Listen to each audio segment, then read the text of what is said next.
Baik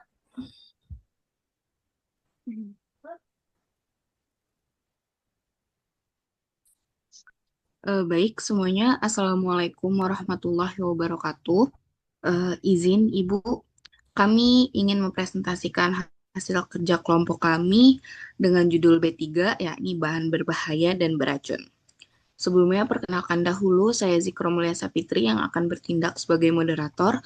Nah, lalu ada anggota kami yang pertama ada Mega Septiani Rahayu, lalu Muhammad Sofyan Nur, Asya Syifa Ibrahim, Putri Dwiyanti Suryanto, Fitri Nur Natania, Anastasia Revalina Putri, Alia Ratna Irfadillah, Dina Julianti, dan Amira Ramadhani.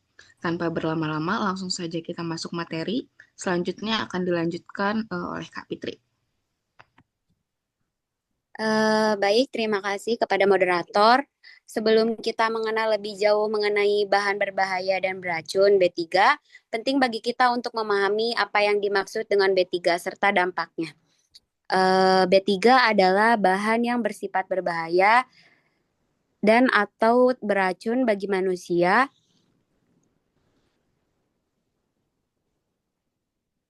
hewan, tumbuhan, dan lingkungan. Bisa berupa zat kimia, limbah, atau energi yang berpotensi menimbulkan risiko.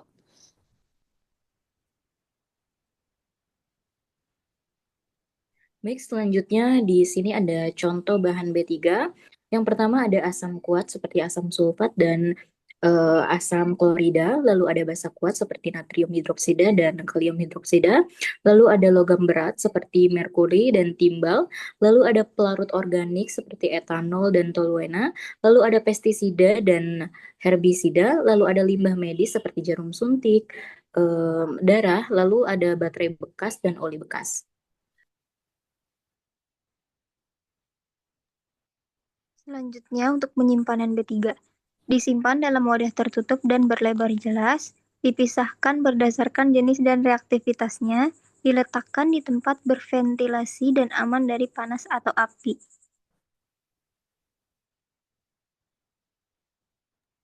Baik, selanjutnya ada waktu penyimpanan. Di sini ada limbah B3 non-medis. Waktu penyimpanan itu maksimal 90 hari sejak dihasilkan. Dan juga ada limbah B3 medis atau infeksius maksimal 2 hari pada suhu ruang atau bisa lebih lama bila disimpan dalam cold storage kurang dari 4 derajat Celcius. Baik, selanjutnya penggunaan B3. Yang pertama ada identifikasi bahan sebelum digunakan, cek label bahan, lembar data keselamatan, MSDS atau SDS, serta simbol bahaya. Lalu, pastikan mengetahui sifat bahan, mudah terbakar, korosif, toksik, reaktif. Yang kedua, gunakan alat pelindung diri atau APD yang tepat. Minimal sarung tangan, masker, pelindung mata, jas laboratorium. Lalu bahan tertentu butuh APD tambahan seperti respirator atau pelindung wajah.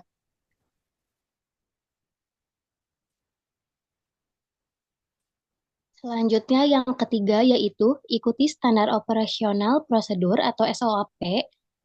Proses penakaran, pencampuran, atau pemindahan harus sesuai SOP. Hindari kontak langsung, tumpahan, atau paparan uap bahan berbahaya. Yang keempat yaitu hindari penggunaan berlebih, seperti gunakan sesuai dosis, konsentrasi, atau volume yang dibutuhkan. Jangan mencampur bahan tanpa pengetahuan reaktivitasnya.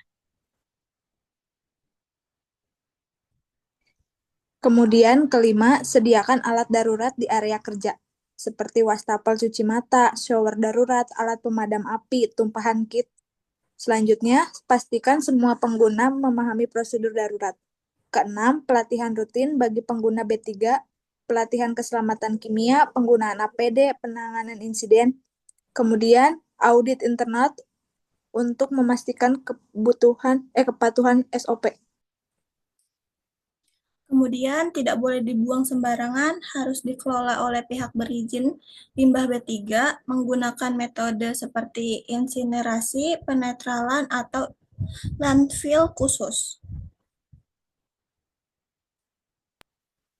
Selanjutnya itu adalah dampak B3. Dampak B3 itu yang pertama itu ada kesehatan. Contohnya seperti iritasi, gangguan pernapasan, kerusakan organ, neotoksisitas, resiko kanker.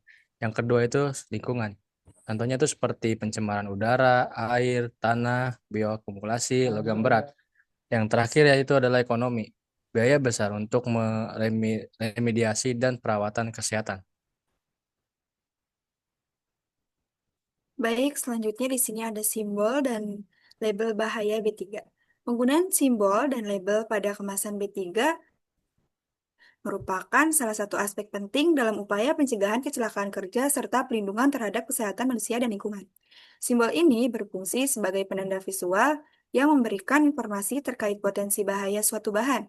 Beberapa simbol bahaya yang umum digunakan, seperti biohazard, simbolnya ada di sampingnya ya, menunjukkan adanya risiko bahan infeksius atau berbahaya secara biologis. Selanjutnya ada toksik atau beracun, mengindikasikan bahan dapat menyebabkan keracunan, gangguan kesehatan serius, bahkan kematian. Mudah terbakar, bahan sangat mudah terbakar dan harus dijauhkan dari sumber panas atau api. Selanjutnya ada korosif, bahan bersifat merusak jaringan tubuh seperti kulit, mata, atau material tertentu. Dan yang terakhir ada bahaya lingkungan. Bahan dapat mencemari lingkungan, khususnya air, tanah, atau udara. Jadi dapat disimpulkan dari keseluruhan yaitu bahan berbahaya dan beracun B3 merupakan zat yang dapat membahayakan manusia, hewan, tumbuhan, serta lingkungan. Oleh karena itu, B3 harus ditangani dengan prosedur yang tepat, mulai dari identifikasi bahan, penggunaan alat pelindung diri, hingga penyimpanan dan pembuangan sesuai standar.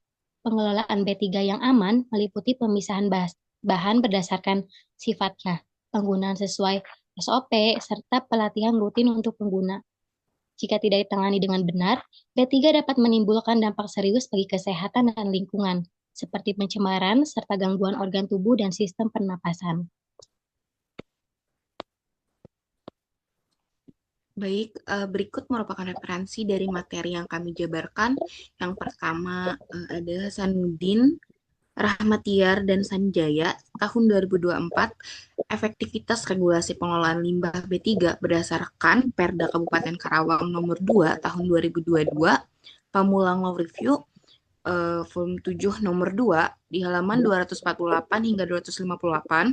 Lalu yang kedua itu adalah Wardani dan Salsabila pada tahun 2021 dengan judul Analisis Sistem Pengelolaan Limbah B3 di Industri Tekstil Kabupaten Bandung, Rekayasa Hijau, Jurnal Teknologi Ramah Lingkungan dengan volume 5 nomor 1 pada halaman 15 dan 26.